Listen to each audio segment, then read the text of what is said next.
Hello అండి అందరికీ. మేమైతే లాస్ట్ వీక్ దారపల్లి వాటర్ ఫాల్‌కి వెళ్ళామండి. ఇది గోదావరిలో ఉంది. ఆ రోజు చాలా హాట్‌గా ఉంది వెదర్ అయితే. కానీ అలా చెట్ల నీడల్లో జర్నీ చేయడం వల్ల అంత ఎండేం తెలియలేదు.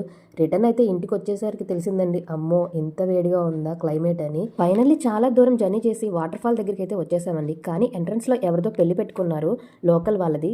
సో బైక్స్ అక్కడే పార్క్ చేసి అక్కడి నుంచి నడవాల్సొచ్చింది. లేదంటే బైక్ ఇంకా కొంచెం ముందుకే వెళ్ళిపోదునంట. సో ఇక్కడైతే క్లైమేట్ చూడండి ఎంత బాగుందో.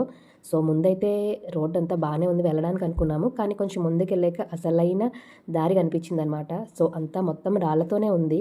మా బాబైతే తూరేగలా బానే ఎక్కేసాడండి. కొంచెం ముందుకు వెళ్ళి ఫాస్ట్‌గా రండి నేనే ఫస్ట్ అంటూ అది మాకు బూస్టప్ లాగా అనమాట. మొత్తానికైతే ఆగి అయితే వాటర్ ఫాల్ అయితే చేరుకున్నామండి. వాటర్ ఫాల్ అయితే చాలా బాగుందండి. ఎండ అండ్ వాటర్ పడి రిఫ్లెక్ట్ అయ్యి రెయిన్బోస్ అయితే చాలా కనిపించాయండి అక్కడ.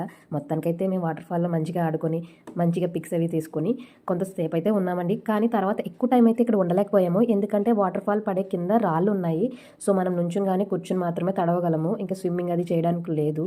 రాళ్ళ నుంచి ఎక్కడ స్కిడ్ అయిపోతామో అన్నట్టు కొంచెం భయం వేసిందండి. ఇంకా లంచ్ అయితే దిగేసి అక్కడే తినేసి వేరే వాటర్ ఫాల్కి అయితే వెళ్ళామండి. అక్కడ ఎలా ఉందో ఎలా ఎంజాయ్ చేసామో నెక్స్ట్ వీడియోలో అయితే షేర్. ఇక్కడైతే లంచ్లో బిర్యానీ అండ్ చికెన్ కర్రీ తెచ్చారు మా ఫ్రెండ్స్. ఫుల్గా లాగింగ్ చేసి నెక్స్ట్ వాటర్ ఫాల్కి అయితే మేము వెళ్ళిపోయామండి.